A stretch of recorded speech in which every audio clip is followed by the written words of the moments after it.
Well, now I'm sad. Happy anniversary, Tales of Crestoria. It's been 5 years since the release of the mobile game. I remember waking up every morning to log on to see what memorial stones I would get from the gacha, try my luck on the latest challenges, and enjoy my time even with the little things. At the end of it all, I did manage to end up with a large cast of characters, memorial stones, and a bunch of refinery stones still stuck in that inbox. That inbox was never empty at all in the end. Even though it did have its bugs, and not so stellar pull rates, the thing that kept me coming back was the cast and the story. Kanata and Ko were absolutely amazing, and I found myself waiting eagerly for the next chapter to be released. Since the game's story ended abruptly, and the manga's version of Crestoria ended with an open ending after 74 chapters, many fans of Crestoria hoping that one day it will make a return as a remake of some kind. So let's say Crestoria did get a hypothetical remake. What would it be like? In this video, we'll be humoring this idea. Here are some of my ideas of what I like to see in a Crestoria remake. These are just my thoughts, so if you have anything different or other wants for a Crestoria remake, let us know in the comments. Potential spoilers maybe for this video for Crestoria? Just warning you here. Let's look into this.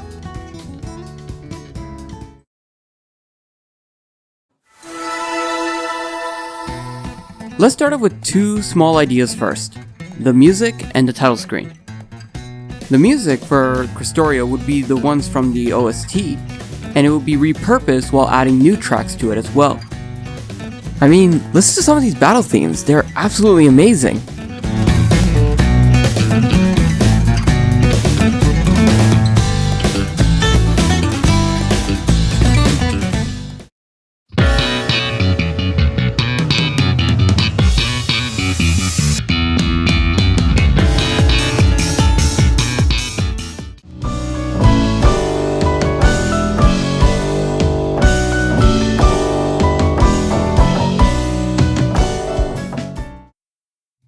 And also the long road that can be used for an overall theme.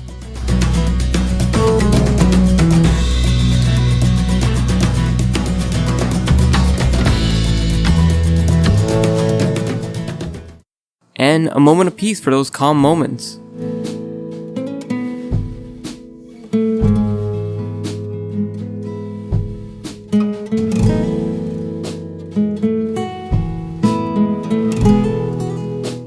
I could probably name other areas in which the soundtrack can be repurposed, but that might take a bit, so I'll just leave it at this. Bring back this OST. Also, that one track that was never released, that was a mixture of Far Away, Two of Us, and Everrain, that track needs to come back too.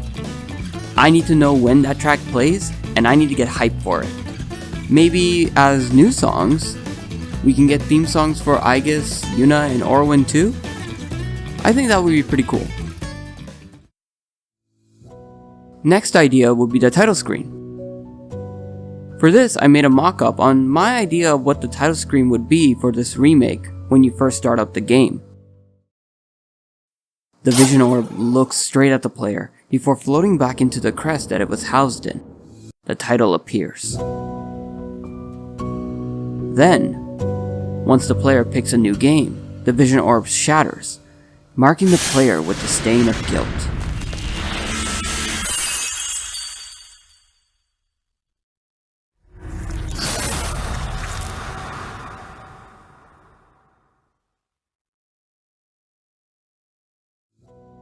The title screen can start out simple like this, but something I thought would be cool is showing the progression in the title screen. What I mean is that depending on where you are in the story, the title screen changes. Something similar was done for Crestoria on mobile phones, where, when you progress in the chapters, the screen background would change its roster. So in this case, the title screen for this remake could be who's part of your Crestoria group, or a significant landmark in the story. The ideas are endless, and I think these small details is something that a lot of people will enjoy seeing.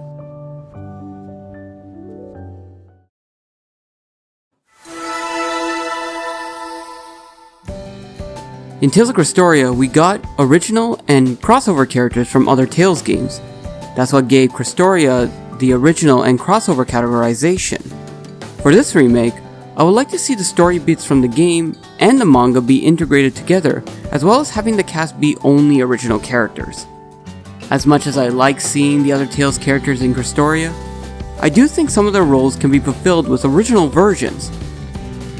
Original characters like Mibaru and Nutes that were part of side stories can return for side quests or be put into the main story. Characters like Malcolm, Senegal, and Espinella, who named you? A chef? Can have stronger roles rather than just being the bad guy of that chapter. Characters from the manga can be introduced, such as members of Medagal's political space, Garrus, Nivea, Herb, and Barzum, as well as an integration of Vicious's backstory from the novel would be super cool. Of course, more NPCs and key characters would be featured in this remake, as it would be more expansive in its lore and more rich in its depth. Players would be able to walk through cities and villages, talk to citizens, and understand the world more through environmental storytelling, how people feel about the transgressors, the vision orbs, enforcers, and just the nature of the world itself. Speaking of lore, the citizens of this world interact with the vision orbs, a gem-like stone that has the ability to broadcast heinous crimes to the world via the vision centers. If one gets broadcast, the people can condemn them if they so choose. If so, the perpetrator gets marked with the stain of guilt, labeling them as a transgressor. This calls upon the enforcers that hunt them down, and making the transgressors disappear into nothingness. Since the game has you playing as transgressors, it would be interesting if this console remake does something to show that there is a constant looming threat of the enforcers coming after the player or citizens ratting them out if they are spotted. It probably can be based on specific events. For example, maybe there could be stealth portions within the game. Or if you stay too long in an area, the enforcers can appear and they gradually get stronger the more the player lingers around. I think this could add a little bit of tension since you are playing as wanted criminals. Story-wise, I hope that you can get back to story bits within the game, such as Aura and her relationship with her father, Orwin, and her potential acceptance of being a half-beast, or Sonia when she finally gets to see after her surgery. Maybe the overthrowing of Medagal's government. King Adel is one of those characters that just needs to suffer. No questions asked. Also, Machina should join the group in this remake, to kinda add an enforcer-like character into the mix. Something about her in the story felt like she would join the group as a redemption character in the future. Maybe at one point the cast can find a Machina that is not corrupted by Forte and Acid's influence, since there is indication that there were multiple Machinas before. Spoiler for the manga, skip ahead if you don't want to hear it. But the last chapter has Kanata disappearing after being attacked by multiple enforcers at once. This leads to a 2-year gap, where the story ends with Misela on a journey to find where Kanata is, and an image of Kanata 2 years later. This is very interesting. I do like where this is kinda going, but I do think that if this was in the game, this should be something that is akin to Legacies and Lineages of Grace's F, or the second half of Tales of Destiny. I would like to see Kanata and Cass' initial journey play out long before this part comes along.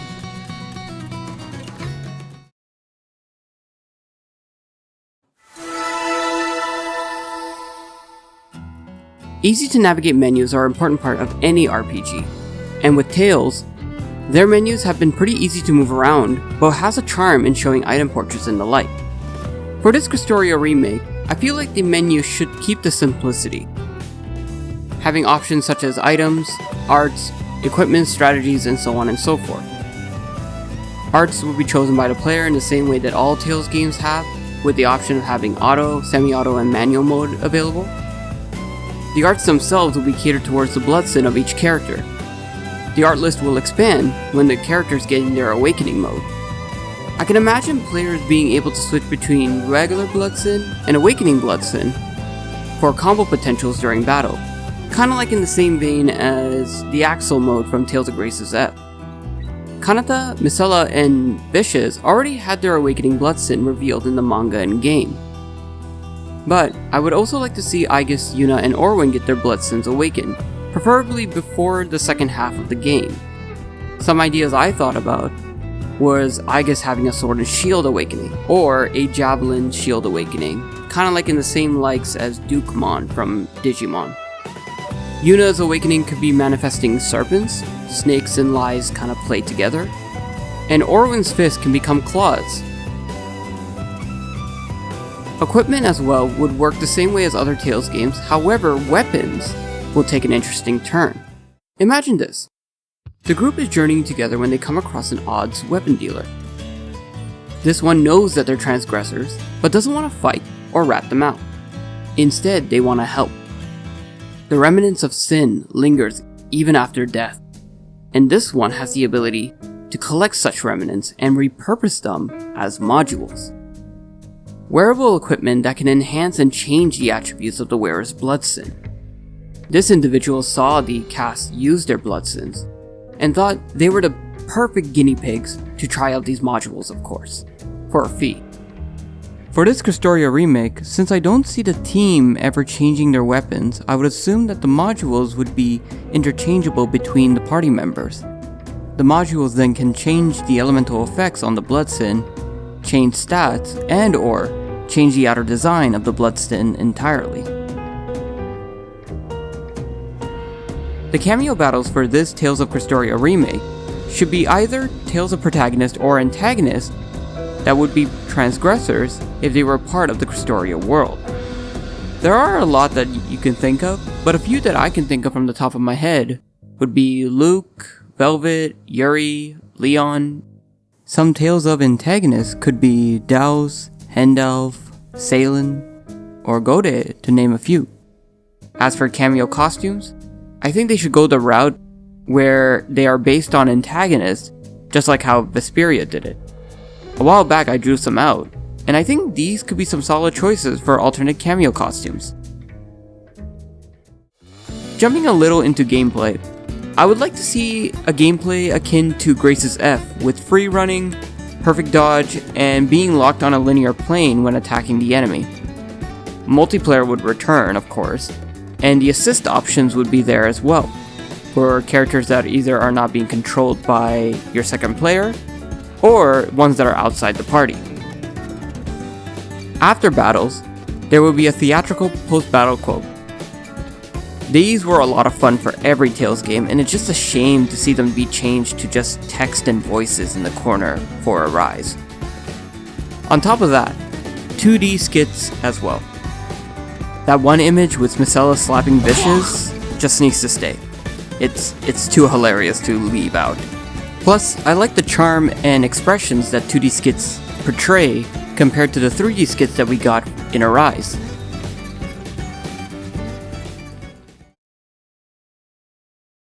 Even though seeing a full-on remake of Crestoria seems to be a long time away and a pipe dream at that, I would still like to see this game and its story return in some sort of fashion. With the shutdown of the mobile version with no proper ending, and an open ending that the manga version has given us, Crestoria needs another chance in my opinion, because the world, the characters, and the concepts are just too good to just throw aside and forget that it ever happened. Maybe one day it will be back, and we can finally see Kanata be the light he was meant to be.